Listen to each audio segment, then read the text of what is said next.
Hello and welcome back to my channel. Today we are gonna be doing a wrap-up of my reading year of 2025.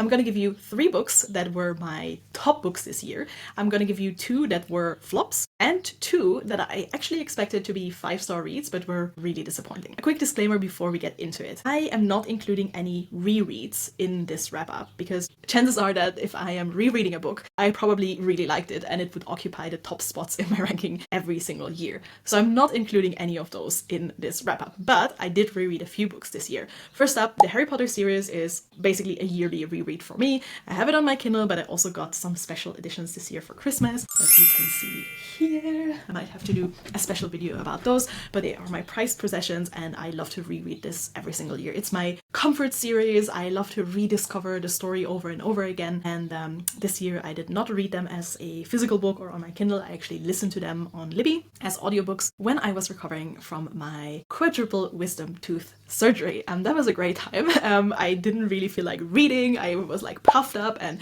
I just wanted some comfort to listen to a story that I already knew, where it wouldn't matter if I, passed out for a little bit and didn't hear the full story. So I decided to do my yearly reread or re-listen through Libby this year. And I also just finished Animal Farm. I got this special edition and it has always been my favorite classic. I already loved it when we read it in English class in high school, and I actually haven't reread it since then, so I wanted to do that this year. And as you can see, I took so many notes, basically in some people's minds destroyed this book, but I just love to take notes, to think a little bit further than what the actual story is telling us. So yeah, lots of notes in here and I just really enjoyed it. So if you haven't read Animal Farm at all or not in a while, I can definitely recommend this. But now we're gonna talk about my top 3 books, the flops and the disappointments.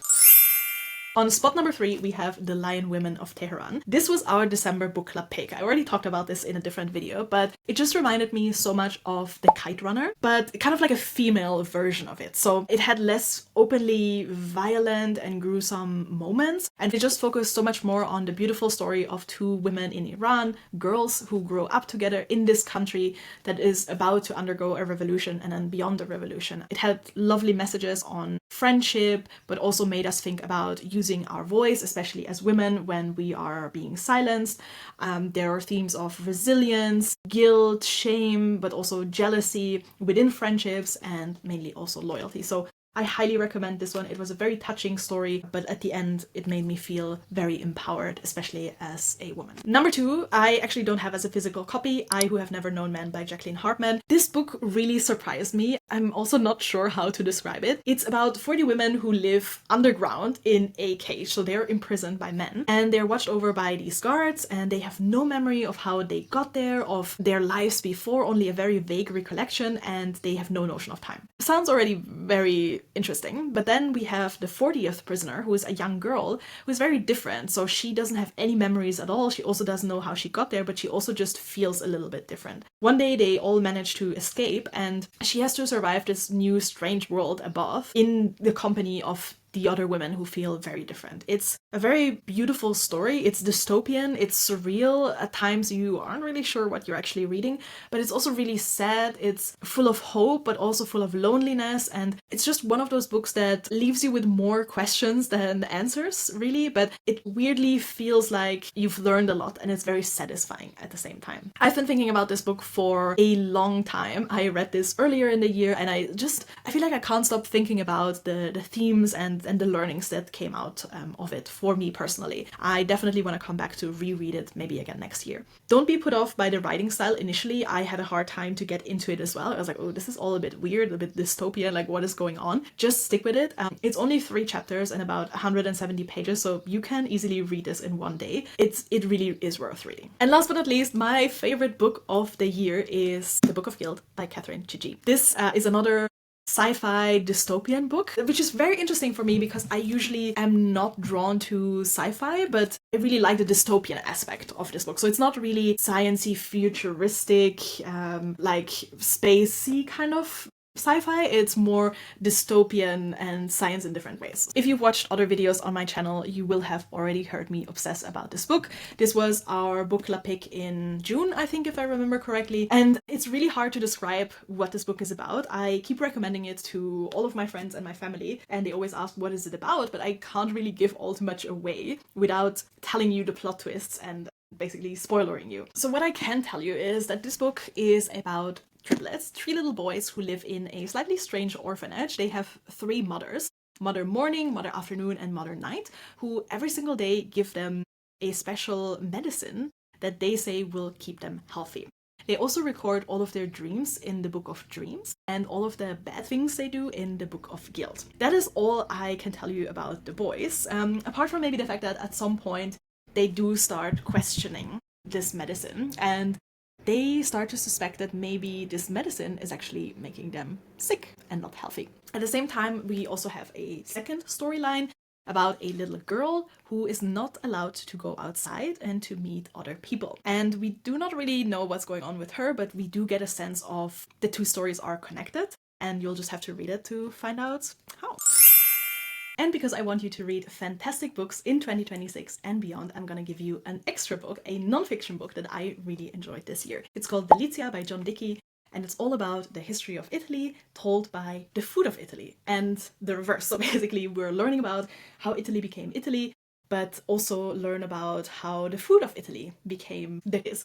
The Italian cuisine is now actually on the UNESCO World Heritage List, which I find really exciting, and this book was just perfect to learn more about it. I am Italian, I'm a foodie, I'm a huge history buff, so I just felt like this book was written for me. I heard about it on a podcast, and I was just like, yeah, this book, I need to read it. I wanted to give it 6 stars. It was fantastic. I learned so much, but also felt entertained at the same time. I loved that there were pictures that, you know, accompanied the stories that they were telling. And yeah, if you do want to learn something about Italian food, how it came to be this phenomenon, but also learn a little bit about the history of Italy. It's not super deep or super hard to read. It's actually really enjoyable. I really recommend this one. I already got my parents a copy as well. They are Italians too, so we do highly recommend this one.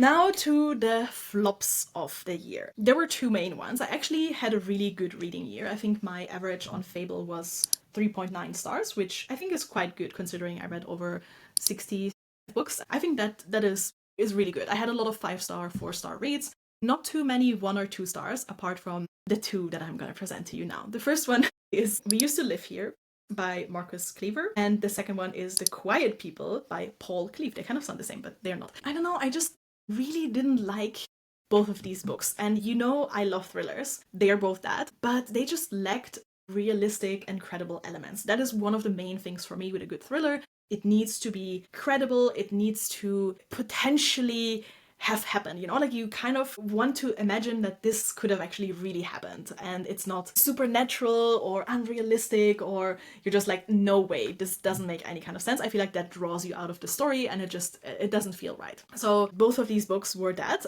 and that's why I didn't enjoy them. I was particularly annoyed that I didn't like The Quiet People because it's a place in New Zealand, but I just kind of forgot that because I listened to it as an audiobook and there was a British narrator. And I just completely forgot that it was supposed to play in New Zealand. There were no New Zealand vibes. It just didn't feel right. I also really didn't like the pacing. It just felt really off to me. It started off great, but then we kind of had the climax of the story, and then I feel like it still dragged on for ages. So I just really didn't like it. And We Used to Live Here, I don't know, I had so many questions at the end, a lot more than when I went into it. I felt like it was a bit too much horror cliche as well. And I just simply did not enjoy myself. And I think that is the most important thing. You do need to enjoy a book to give it 3, 4, 5 stars. And that just wasn't the case here. Now to the 2 disappointments of the year. Books that I actually was really looking forward to reading because I was almost 100% sure they would be 5-star reads, but unfortunately they weren't. They weren't bad books, but I think gave them 3 stars. They were okay, but I was just a little bit disappointed because I really thought they were gonna be Chef's Kiss. I am talking about these 2 books, Catabasis by R.F. Kuang and yes, this book is huge. And that was one of my main problems with it. It didn't have to be 1,000 pages.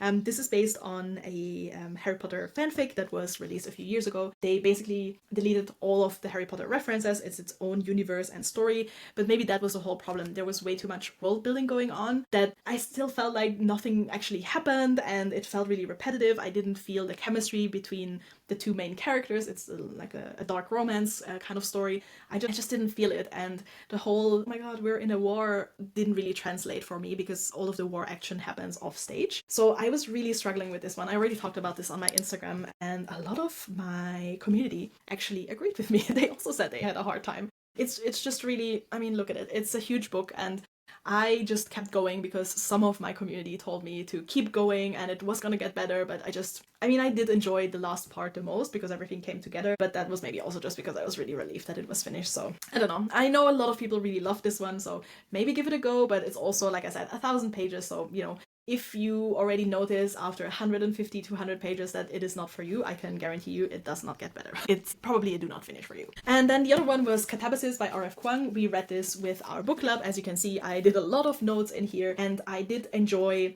the general idea of the book, but we just thought it wasn't very well executed, and the idea of two students going to hell to find their professor because they still have to get his recommendation letters for their higher studies, then just the idea was great, but the execution just fell flat after a few chapters. I feel like in the beginning I was like, wow, this is really great comparisons to academia, and it's like a bit of torture, it is hell, but then it just kind of fell flat towards the end, and everyone in the book club said the same thing.